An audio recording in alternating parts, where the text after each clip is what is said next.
Olá, amados irmãos, graça e paz, nosso Senhor e Salvador Jesus Cristo, saudoso, dos irmãos, mas convictos de que no meu coração, estejam convictos de que no meu coração vocês estão. Nós estamos fazendo uma série de estudos no domingo pela manhã, que é o Guia Fácil para Entender o Apocalipse. Já vimos, na verdade, nem entramos no livro de Apocalipse ainda, e não sei quando é que a gente vai entrar. Eu quero deixar vocês extremamente habilidosos em relação a profecia bíblica. E já vimos os profetas, já vimos o que é uma profecia, já vimos como interpretar uma profecia. E vamos entrar agora sobre os acontecimentos dos últimos dias. Nós vamos, de forma introdutória, trazer para vocês informações que ajudem na compreensão daquilo que veremos no livro de Apocalipse. Nós já dissemos para vocês que cerca de 25% da Bíblia é composta de profecia, é como se fosse todo o Novo Testamento, né? Ela compreende um tamanho como o Novo Testamento. Então é importante para nós buscarmos conhecer mais a respeito do que é um profeta, do que é uma profecia, de como entender, e ao mesmo tempo uma síntese agora, antes de entrarmos no livro, sobre os acontecimentos dos últimos dias. A gente, de forma introdutória, né, vamos mostrar que o mundo em que a gente vive, ele está organizado em torno do princípio da similaridade e da uniformidade. Esse princípio diz o seguinte: o mundo é o mesmo de ontem e amanhã será o mesmo de hoje. Então, essa é uma atitude moderna que já é previsível e também foi anunciada pelo apóstolo Paulo, bem antes. Na sua segunda epístola, lá no capítulo 3, versículo 3 e 4, ele diz o seguinte: para começar, vocês precisam saber que nos últimos dias os zombadores viverão os seus anos de glória, reduzindo tudo ao nível mais baixo. Eles nos provocarão. Então, o que aconteceu com a promessa da vinda de Cristo? Nossos antepassados estão mortos e tudo está sempre como esteve desde o primeiro dia da criação. Nada mudou. Então, as pessoas, elas têm uma tendência de ignorar ou de menosprezar o fato de que o mundo foi criado pela palavra de Deus a partir do nada. E essas mesmas pessoas também não relevam o fato de que muitos séculos atrás, no que parecia ser um dia comum, Deus destruiu o mundo com um dilúvio. E com o mesmo desprezo, elas não levam em conta o fato de que a vida na Terra não vai continuar existindo da mesma forma como tínhamos, por exemplo, há poucos meses atrás, ou como temos hoje, né, nessa pandemia. Pois Deus anunciou de forma antecipada em sua palavra que o fim de nossa era será marcado por uma série de eventos assombrosos e espetaculares. É o que a gente vai ver a partir de hoje, né? Ainda antes de entrarmos, como disse, no livro de Apocalipse. Que o Senhor aplique ao meu coração, ao seu coração, os princípios da palavra de Deus e o desejo de conhecer mais da vontade de Deus. Já vimos, como disse, né, sobre profeta, sobre profecia, e você pode visitar o canal lá da IB Colina no YouTube, você que não faz parte da nossa comunidade, para acompanhar esses estudos. O que a gente vai ver hoje será dividido em 6 tópicos. Né, os acontecimentos dos últimos dias. O primeiro, a gente vai falar sobre os últimos dias, que compreende o período entre o nascimento de Jesus e seu retorno à Terra. O segundo vai ser sobre o arrebatamento, o terceiro sobre a tribulação, o quarto sobre a segunda vinda de Cristo, o quinto sobre o milênio, e o sexto vai ser um tópico mostrando a diferença que esses acontecimentos deveriam fazer na minha vida e na sua vida. Tá? Então vamos lá, os últimos dias. Essa expressão últimos dias tem um significado bastante amplo na palavra de Deus. Em Hebreus capítulo 1, versículo 1 e 2, por exemplo, o autor revela que Deus, nestes últimos dias, nos falou pelo Filho. Portanto, a humanidade, ela tem vivido os últimos dias desde o nascimento de Jesus, o Messias, né? E o texto de 1 João, capítulo 2, versículo 18, se refere a esse período, não vou ler o versículo, mas só uma parte dele que diz como referência ao tempo em que estamos. Ele se refere como a última hora. E uma das características da última hora é a revelação do anticristo, visto que o anticristo estará ativo durante a tribulação e a gente sabe que os últimos dias vão se estender por esse período. E não apenas isso, mas João, ele vai identificar o período em que ele próprio está vivendo como a última hora. pelo fato de que muitos anticristos, ele diz, têm surgido. Então, o que é um anticristo? A palavra anticristo é a combinação de dois termos, anti e Christos, né? Dois termos gregos, o nome de Cristo. E o termo anti, ele tem dois significados. O primeiro é que no lugar de, assim, o que significa? Alguém ou alguma coisa caracterizada como o anticristo busca tirar Cristo do seu lugar e assumir sua posição como Deus ou objeto de suprema adoração e veneração. E o segundo significado é contra, anti-contra.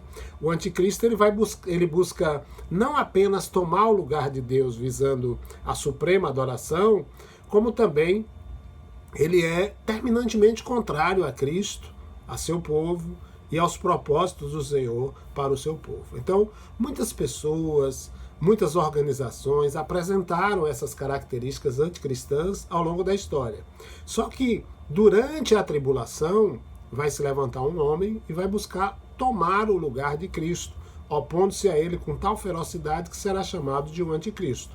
Agora, também nessa geração, muitos anticristãos estão aí, muitos anticristos estão aí. Né? Nós vemos na política, nós vemos em vários lugares, tá? E é importante a gente atentar para isso. E diante de todos esses fatos, a gente pode dizer que os últimos dias eles se estendem do nascimento de Jesus até a sua segunda vinda no final da tribulação. E nos últimos dias, a Bíblia diz que os tempos serão perigosos e difíceis. Segundo Timóteo 3:1 diz assim: nos últimos dias sobrevirão tempos difíceis. E também os cristãos, nós seremos perseguidos e odiados. Nós somos perseguidos e odiados todos os dias.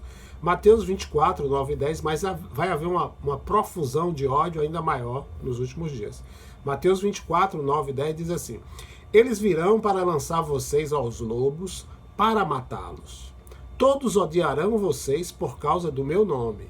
Tudo irá de mal a pior. Será o reino do mal, um destruindo o outro, todo mundo odiando todo mundo.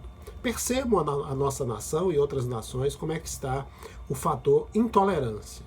Você pode ver no contexto da política especificamente, no nosso país, como é que está, não é? Uma polarização em que as pessoas estão doentes. Elas estão tão doentes a ponto de colocarem no seu coração um ídolo, né, que elas idolatram como se fosse Deus. Isso é um anticristo. E vocês estão totalmente cegos, errantes em relação a essa compreensão. O saber vai se multiplicar, amados. Olha o que Daniel diz, capítulo 12, versículo 4, né? De forma profunda. Ele diz: esse é um relato confidencial. Ele recebe essa profecia. Esse é um relato confidencial, Daniel, para seus olhos e ouvidos somente. Mantenha-o em segredo. Guarde o livro fechado à chave até o final. No tempo do fim, haverá uma busca frenética para se tentar entender o que está acontecendo. É isso que a gente precisa entender.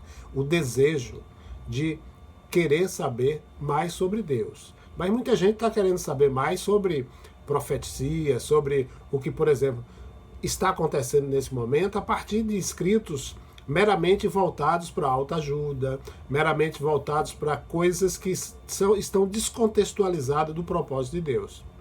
E a condição da humanidade nesses dias atuais ela é descrita na palavra de Deus. O versículo 2 Timóteo 3,13 diz assim: homens inescrupulosos, traidores, continuarão explorando a fé.